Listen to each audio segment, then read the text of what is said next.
Esmeralda wasn't a freak, not really. She was just beautiful, too beautiful maybe, for a world that often preferred the strange and unusual. Bruiser, the strong man, had bought her from a desperate family years ago, promising them a better life. Instead, he'd trapped Esmeralda in his traveling freak show, forcing her to smile and wave as he showed her off like a prize. Her days were a blur of heavy makeup, itchy costumes, and the constant fear of Bruiser's booming voice and quick temper. He treated her like a doll, dressing her up, telling her what to say, and never letting her forget that she belonged to him. The other performers, the bearded lady with a kind smile, the fire breather who always smelled of kerosene, they saw her sadness. They offered small comforts, a shared wink, a stolen piece of pie, but they were trapped too, each in their own way. Every night, under the flickering gas lamps of the big top, Esmeralda would dream of escape. She imagined running away to a place where she could be herself, where her beauty wouldn't be a curse, where she could laugh without fear. But Bruiser was always watching, his eyes like chips of ice, his grip like iron. Hope felt like a distant star, beautiful but unreachable. She felt like a bird in a gilded cage, admired but never free. She yearned for someone to see beyond the surface, to see the real Esmeralda trapped inside. Someone to rescue her, someone to believe in her, someone to care. And somewhere out on the dusty plains, a cowboy was riding toward her destiny. The circus, magnificent marvels and monstrous curiosities, had pitched its tattered tents just outside the dusty town of Redemption. It was a place of stark contrasts, bright colors faded by the harsh sun, joyful music tinged with a melancholic undertone, and the tantalizing smell of popcorn mixed with the less appealing odor of animal waste. The tents themselves were a patchwork of canvas, held together by fraying ropes and rusty stakes. Banners depicting fantastical creatures flapped in the wind, their painted smiles looking slightly sinister in the fading light.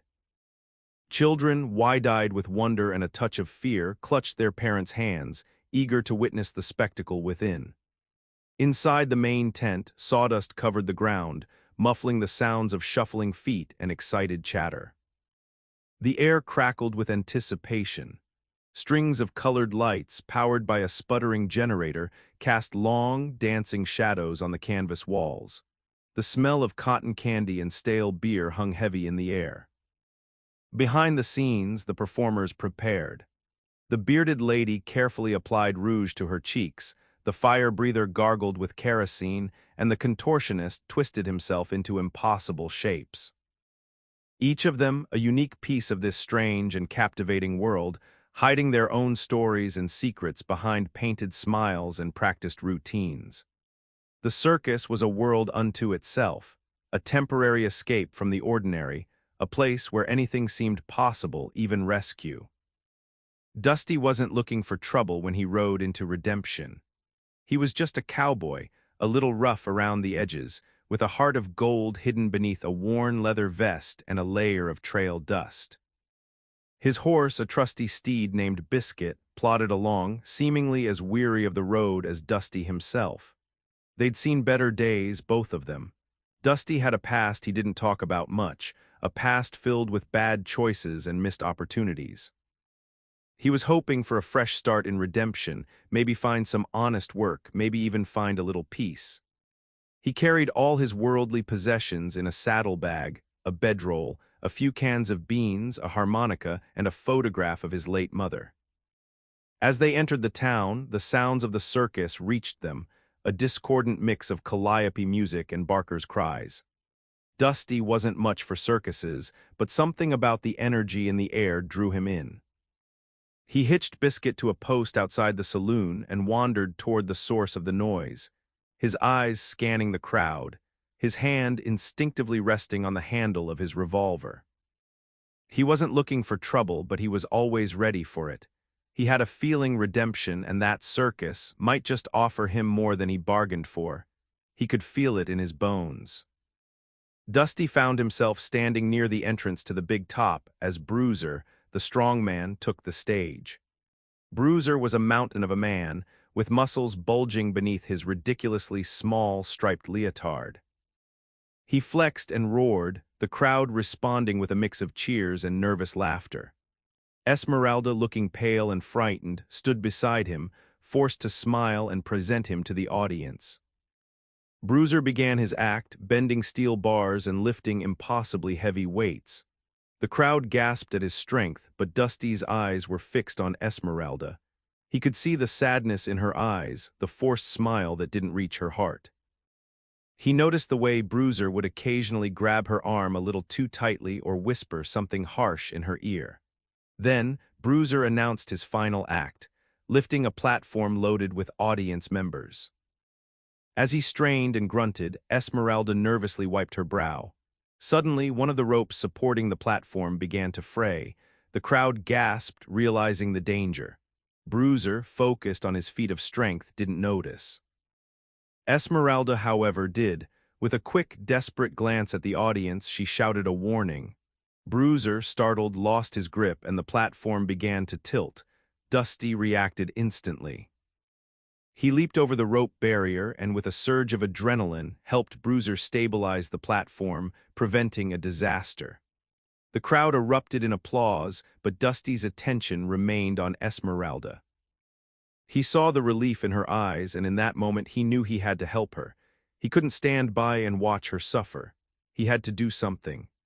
That night, Dusty sat alone in the dimly lit saloon, nursing a whiskey and trying to figure out how to help Esmeralda.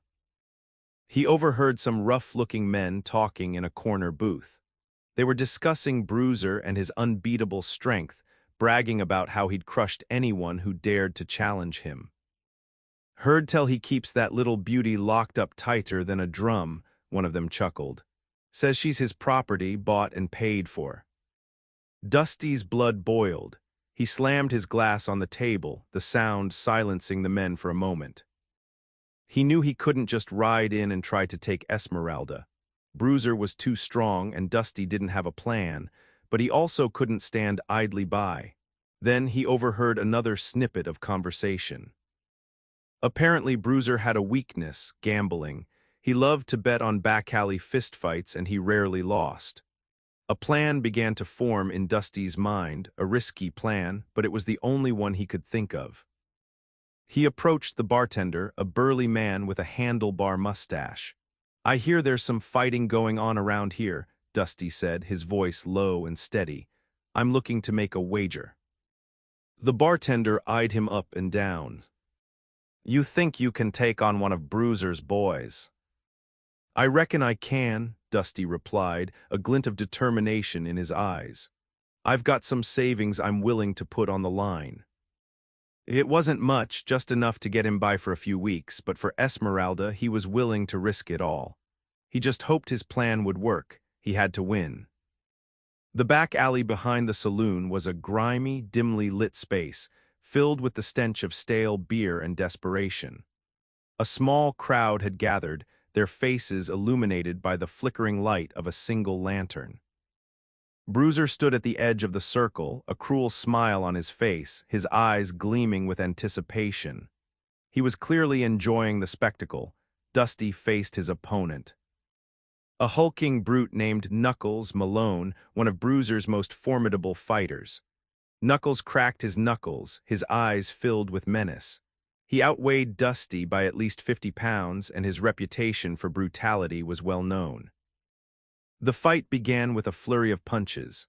Knuckles came at Dusty like a charging bull, throwing wild haymakers. Dusty, however, was quick and agile. He dodged and weaved, avoiding Knuckles's powerful blows. He knew he couldn't go toe-to-toe with the brute. He had to use his wits and his speed. Dusty danced around Knuckles, landing quick jabs to his face and body. He focused on Knuckles's weak spots, exploiting his lack of agility. The crowd roared with excitement as the fight intensified. Knuckles, frustrated by his inability to land a solid blow, grew increasingly reckless. Finally, Dusty saw his opportunity. Knuckles lunged forward, leaving himself open. Dusty sidestepped the attack and delivered a powerful uppercut to Knuckles' jaw. Knuckles staggered backward, his eyes glazed over. Dusty followed up with a series of swift punches, knocking Knuckles to the ground. Knuckles lay motionless, defeated. The crowd went wild. Dusty stood over him, breathing heavily, his body bruised and battered but his spirit unbroken. Bruiser's smile vanished, replaced by a look of fury.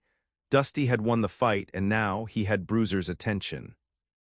He knew the real battle was just beginning. He collected his winnings, his heart pounding with a mixture of fear and determination. He was one step closer to freeing Esmeralda. Dusty, clutching his winnings, strode purposefully toward the big top. The music was louder now, more frantic, as if sensing the impending drama. He could feel Bruiser's eyes on him, burning with hatred. He knew he had to act quickly before Bruiser could retaliate. He burst into the tent during Bruiser's act, just as the strongman was preparing to lift a massive barbell. The crowd gasped, their attention diverted from Bruiser to the unexpected intruder. Dusty ignored their stares, his eyes searching for Esmeralda. He spotted her standing nervously at the side of the stage, her face pale. He pushed his way through the crowd, dodging startled onlookers and curious performers. A bearded lady, her face etched with concern, tried to stop him, but he gently pushed past her, whispering, "I have to." A fire breather, his face blackened with soot, blocked his path, his eyes narrowed with suspicion. "This ain't your place, mister," he growled. "I'm here for Esmeralda," Dusty replied, his voice firm and unwavering. "She doesn't belong here." The fire breather hesitated, then stepped aside, a flicker of understanding in his eyes. He, too, had seen Esmeralda's sadness. Dusty finally reached the stage, his eyes locking with Esmeralda's. He saw a glimmer of hope in her eyes, a spark of belief that maybe, just maybe, he could save her.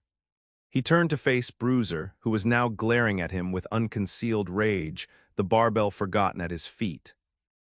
"Bruiser," Dusty said, his voice echoing through the tent. "I'm here to take Esmeralda with me. She's coming with me, and there's nothing you can do about it."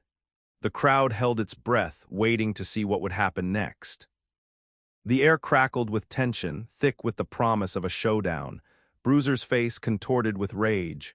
"You dare challenge me?" he roared, his voice shaking the very foundations of the tent. "She's mine. I paid for her." "She's not yours to own," Dusty retorted, his hand instinctively moving closer to his revolver. "She's a person, not a possession." "You think you can just waltz in here and take what's mine?" Bruiser sneered. "You're a fool, Cowboy. You don't know who you're dealing with." "I know exactly who I'm dealing with," Dusty replied, his voice calm despite the rising tension. "A bully who preys on the weak." Bruiser let out a bellow of laughter. "Weak. I'll show you weak." He lunged at Dusty, his massive fists swinging wildly. Dusty dodged the attack with surprising agility. He knew he couldn't win a straight-up fight against Bruiser's brute strength. He had to use his cunning, his speed, and any advantage he could find. He grabbed a nearby metal folding chair and swung it at Bruiser's legs, tripping him. Bruiser stumbled, momentarily off balance. Dusty seized the opportunity, leaping onto the strong man's back and wrapping his arms around his neck. "Let her go, Bruiser," Dusty shouted, tightening his grip. "Let her go, and I'll let you up." Bruiser thrashed wildly, trying to shake Dusty off, but the cowboy held on tight. The crowd watched in stunned silence, unsure of what to do. Esmeralda, her eyes wide with a mixture of fear and hope, watched the scene unfold, her heart pounding in her chest. The fight was on, and her future hung in the balance. It was a battle of strength versus will, of tyranny versus freedom. Bruiser, realizing he couldn't shake Dusty off, slammed himself against a support beam, trying to crush the cowboy between his massive body and the hard wood. Dusty cried out in pain, but he held on tighter, his determination fueled by the sight of Esmeralda's pleading eyes. "All right, cowboy," Bruiser roared, his voice strained with effort. "You want her so bad.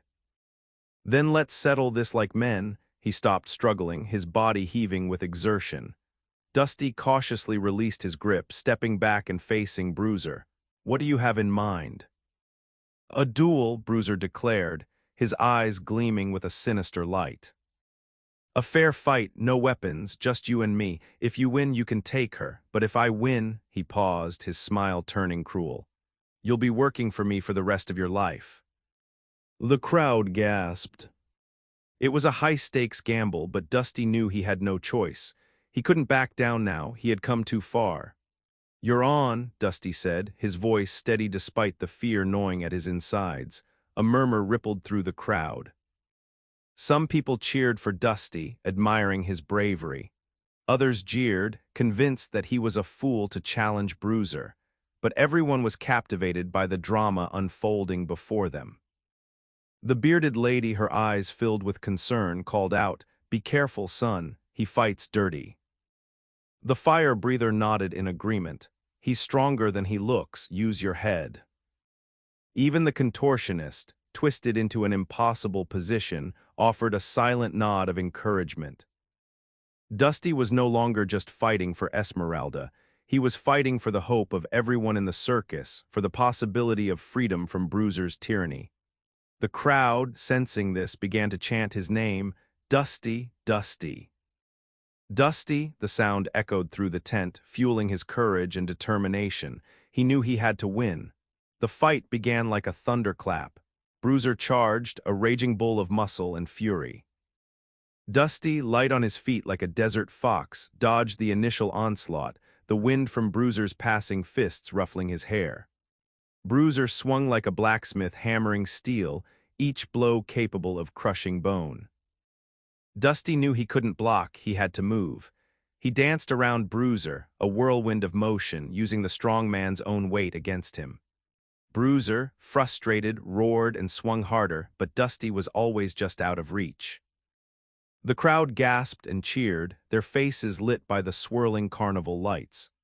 Remembering the fire breather's advice, Dusty aimed for Bruiser's legs, kicking and tripping, trying to bring the giant down. Bruiser stumbled, but his balance was too good.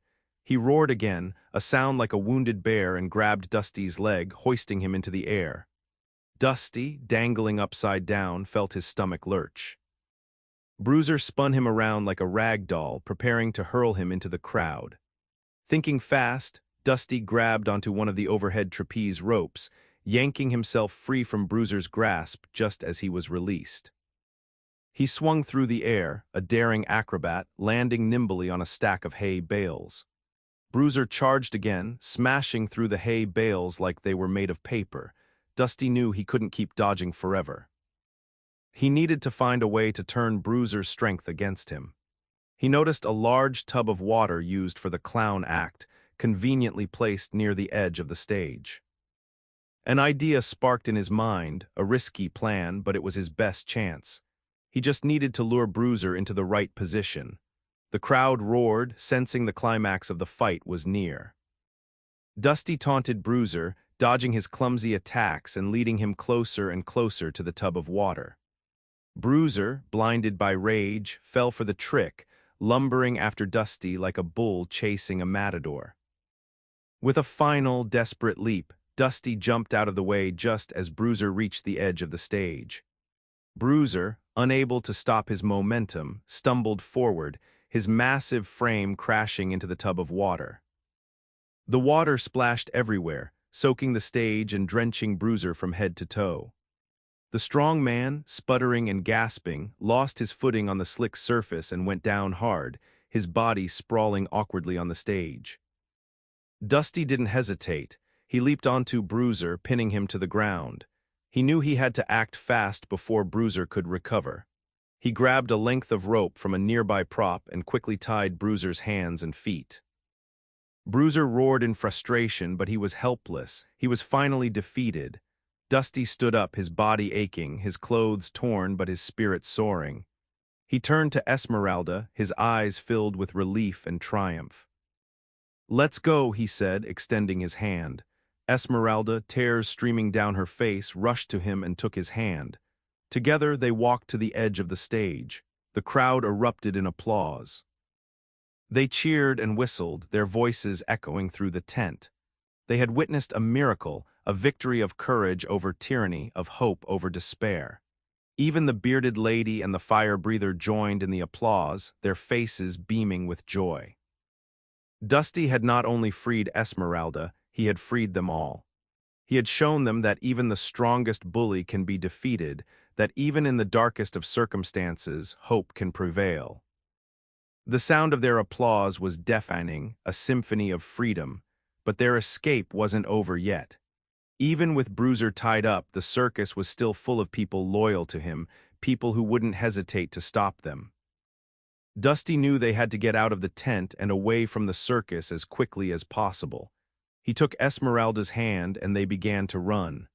The crowd, still cheering, parted to let them through. Some of the performers, the bearded lady, the fire breather, even the contortionist, offered words of encouragement and helped clear a path. But others weren't so friendly. A group of burly roustabouts, their faces grim, tried to block their way. Dusty, his hand instinctively moving to his revolver, was ready to fight, but Esmeralda stopped him. "There's another way," she whispered, pulling him toward a side exit that led behind the stage. They ducked behind a curtain, finding themselves in a maze of props and costumes. They dodged past a stack of juggling pins, sidestepped a cage of doves, and narrowly avoided colliding with a unicycle. The music from the main tent faded behind them, replaced by the sounds of crickets chirping and the distant hoot of an owl. They burst out into the cool night air, running hand in hand toward the edge of the circus grounds. As they ran, they could hear shouts behind them, the sound of people giving chase. They didn't dare look back, they just kept running, their hearts pounding in their chests, their eyes fixed on the horizon.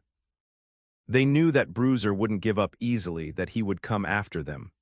But for the first time in a long time, Esmeralda felt a glimmer of hope. She was free, and she was with Dusty, and together they could face whatever challenges lay ahead. The darkness held both fear and the promise of a new beginning. They ran until they reached a small, overgrown thicket of trees and bushes a good distance from the circus. Exhausted and breathless, they collapsed onto the soft earth, hidden from view. The sounds of the circus were now faint and distant, like a forgotten dream. Esmeralda turned to Dusty, her eyes shining with gratitude. "Thank you," she whispered, her voice choked with emotion. "Thank you for saving me." Dusty smiled, his heart swelling with tenderness. "You don't have to thank me," he said softly. "I couldn't just stand by and watch you suffer." "But you risked everything," Esmeralda protested. "You could have been killed." "It was worth it," Dusty replied, his gaze meeting hers. "You're worth it." A comfortable silence fell between them, broken only by the rustling of leaves and the chirping of crickets. Esmeralda studied Dusty's face, noticing the lines etched around his eyes, the strength in his jaw, the kindness in his smile. She had never met anyone like him before, someone so brave and selfless. Dusty, in turn, gazed at Esmeralda, marveling at her beauty and her resilience. Despite everything she had been through, she still possessed a spark of hope, a quiet strength that he found incredibly inspiring. "So," Dusty said, breaking the silence, "what now?" Esmeralda shrugged, her face clouding with uncertainty. "I don't know," she admitted. "I have nowhere to go." "You can come with me," Dusty offered, his voice hesitant but sincere. "I don't have much, but we can figure something out together." Esmeralda looked at him, her eyes searching his. She saw honesty, kindness, and a genuine desire to help. For the first time in years, she felt safe, protected, and hopeful. "I'd like that very much," she said, a small smile gracing her lips. They were hidden for now, but a new journey together was beginning. As the first rays of dawn painted the sky with hues of pink and gold, Dusty built a small fire, its warmth chasing away the chill of the night. They sat close together, sharing a can of beans and some hardtack, the simple meal tasting like a feast after their harrowing escape. "So," Dusty began, "tell me about yourself. Where are you from?" Esmeralda hesitated, then began to air her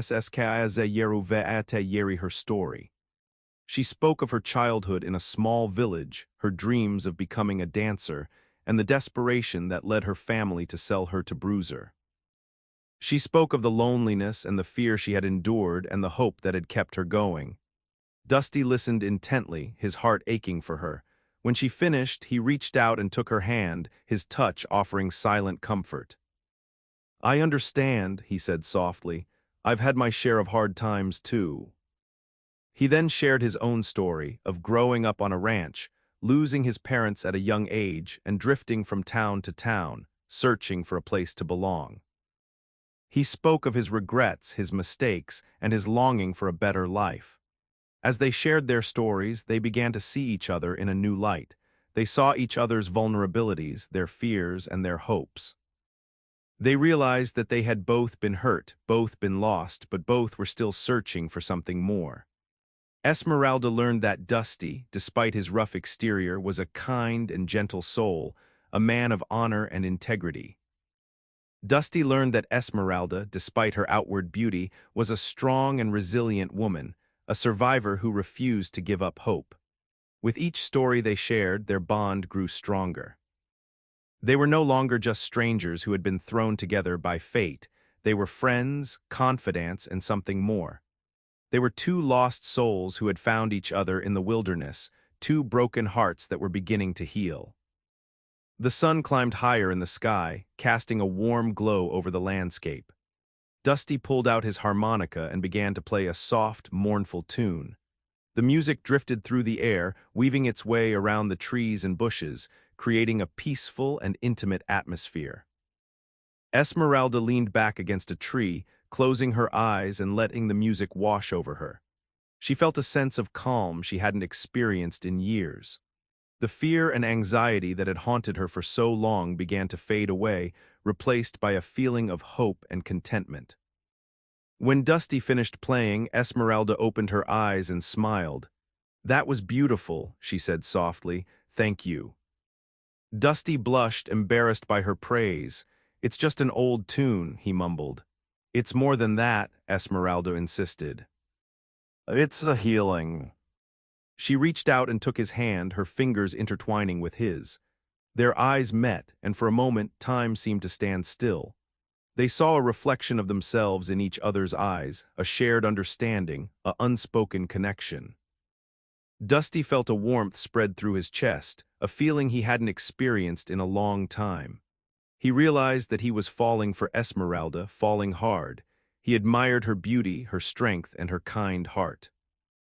Esmeralda, in turn, felt drawn to Dusty's honesty, his courage, and his gentle spirit. She realized that she was falling for him too, falling for the man who had risked everything to save her. They leaned closer, their faces. Their tender moment was interrupted by a distant sound, the unmistakable drumming of hooves on the hard-packed earth. Dusty tensed, his hand instinctively reaching for his revolver. "Someone's coming," he said, his voice low and urgent, "and I don't think it's friendly." Esmeralda's face paled. "Bruiser," she whispered, her voice trembling, "he's found us." Dusty quickly extinguished the fire, scattering the embers and covering them with dirt. "We have to move," he said, grabbing Esmeralda's hand. "Now." They scrambled to their feet and, crashing through the undergrowth, their hearts pounding in their chests. They ran until they reached a rocky outcrop, a natural barrier that offered some protection. "We can't outrun him on foot," Dusty said, his breath coming in ragged gasps. "We need to find Biscuit." Biscuit, Dusty's trusty horse, was their only hope of escaping Bruiser. But the horse was back in town, hitched outside the saloon. Getting to him would be dangerous, but staying put was certain death. "I know a shortcut," Esmeralda said, her eyes scanning the terrain. "Through the canyon, it's faster, but it's also risky." "Risky is better than dead," Dusty replied, his hand tightening on Esmeralda's. They started to climb, scrambling over rocks and squeezing through narrow passages. The canyon walls rose high above them, casting long, eerie shadows. They could hear Bruiser's horse getting closer, the sound echoing through the canyon. Suddenly, they rounded a bend and found themselves face to face with Bruiser.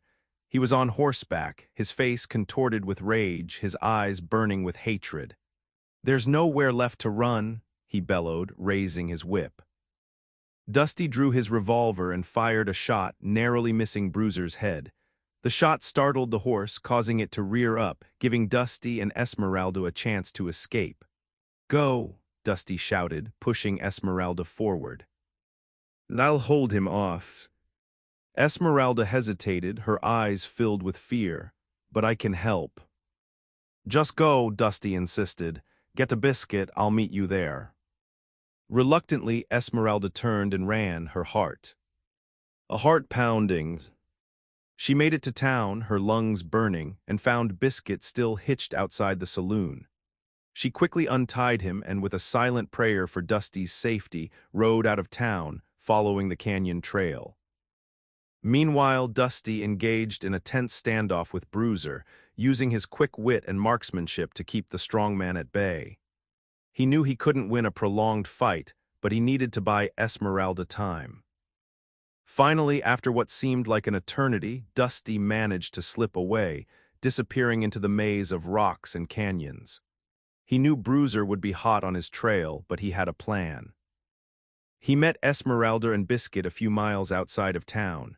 They rode hard through the night, putting as much distance as possible between themselves and Bruiser.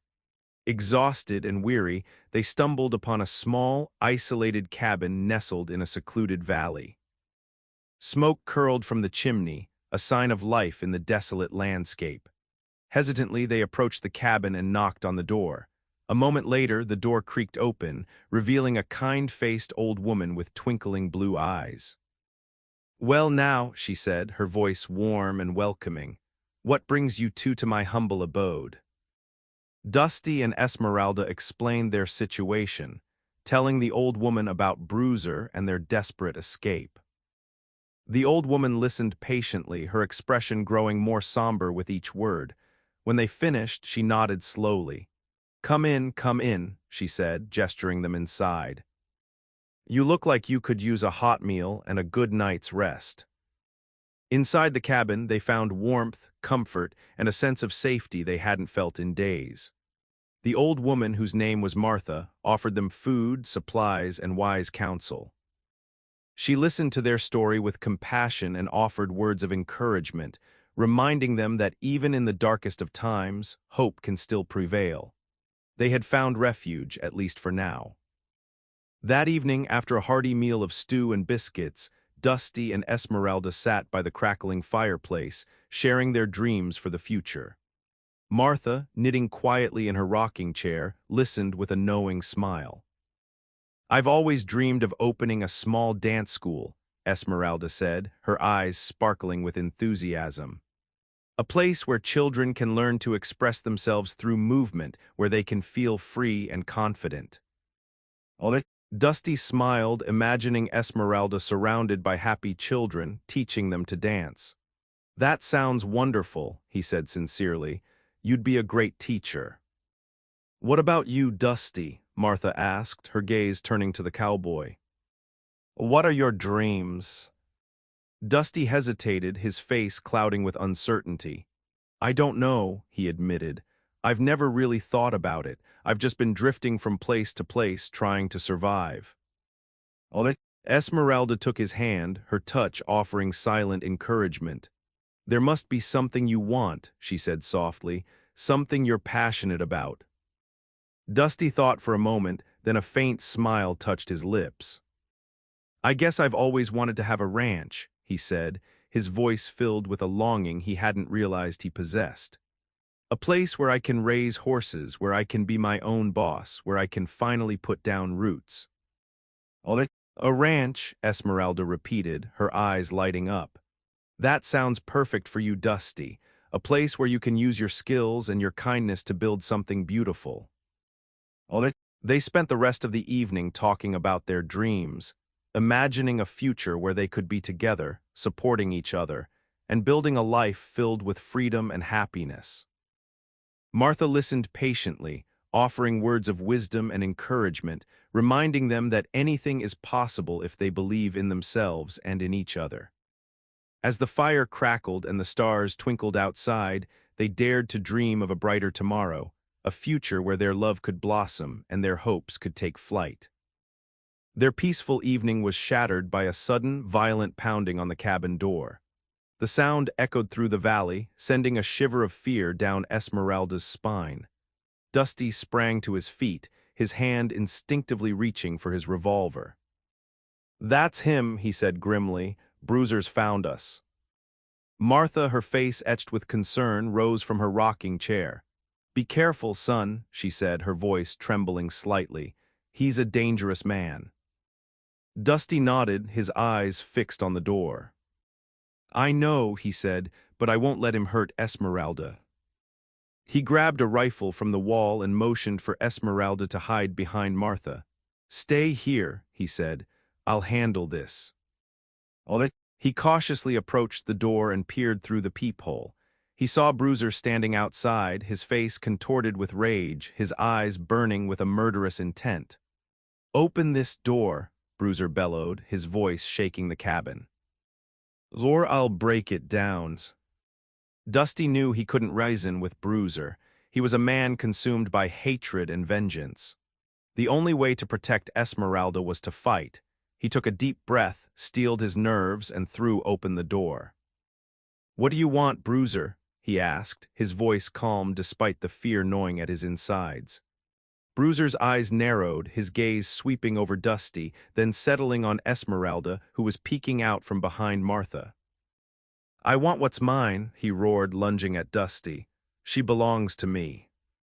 Dusty raised his rifle and fired a shot, narrowly missing Bruiser's head. The shot startled Bruiser, giving Dusty a chance to step back and prepare for the fight of his life. He knew this was it, the final showdown. He had to use all his skills, all his courage, to protect Esmeralda from the man who had tormented her for so long. The fate of their future depended on it. The final showdown was a brutal clash of strength and skill. Bruiser, fueled by rage, charged at Dusty, swinging his fists like wrecking balls. Dusty, relying on his agility and quick thinking, dodged and weaved, landing strategic blows that slowly wore Bruiser down. Martha, watching from the doorway, offered words of encouragement and support, her presence a source of strength for both Dusty and Esmeralda. Esmeralda, unable to stand idly by, grabbed a heavy cast-iron skillet from the kitchen and crept up behind Bruiser. With a swift, decisive swing, she brought the skillet down on the back of Bruiser's head. Bruiser staggered, momentarily stunned. Dusty seized the opportunity, delivering a final, powerful punch that sent the strongman crashing to the ground, unconscious. The cabin fell silent, broken only by the heavy breathing of Dusty and Esmeralda. They had won. They had finally defeated Bruiser for good. Dusty turned to Esmeralda, his eyes filled with love and admiration. "You saved us," he said softly, taking her hand. Esmeralda smiled, her eyes shining with tears of relief. "We saved each other," she replied. With Bruiser finally out of their lives, Dusty and Esmeralda were free to pursue their dreams. They thanked Martha for her kindness and left.